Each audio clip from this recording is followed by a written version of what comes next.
टाकून घेते. आपण आता का अर्धा तास आधी मॅरिनेशन केलेला बांगडा आहे ना, तो आता फ्राय करून घेऊया.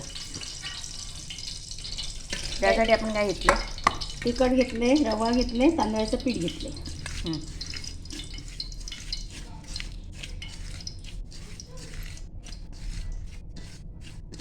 आपला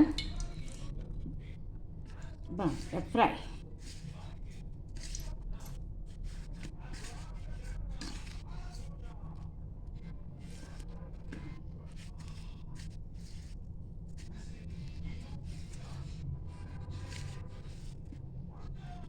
घे बघ, छानसा बांगडा फ्राय करू.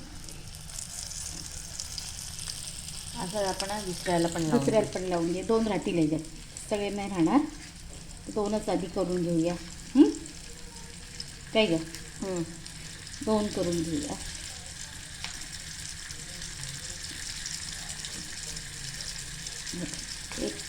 एक त्या साईडून टाकला, आता हा असं ह्या साईडून टाकूया.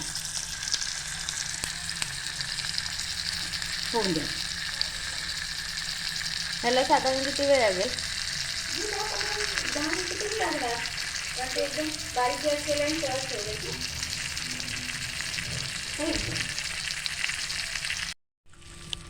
आता आपले बांगडे तयार आहेत. डिशमध्ये काढूया.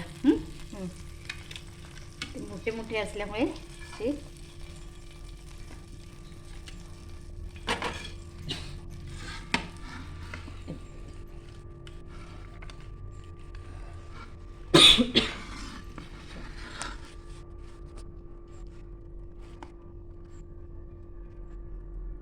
हे बघा, हे असे आपले बांगडे तयार आहेत. इथे मच्छीचं सुकं तयार आहे, भात आणि कांदा घेतलेला आहे. ही रेसिपी कशी वाटली कमेंट करून सांगा. लाईक करा, शेअर करा आणि सबस्क्राईब करायला विसरू नका अशा भन्नाट रेसिपीसाठी. थँक्यू.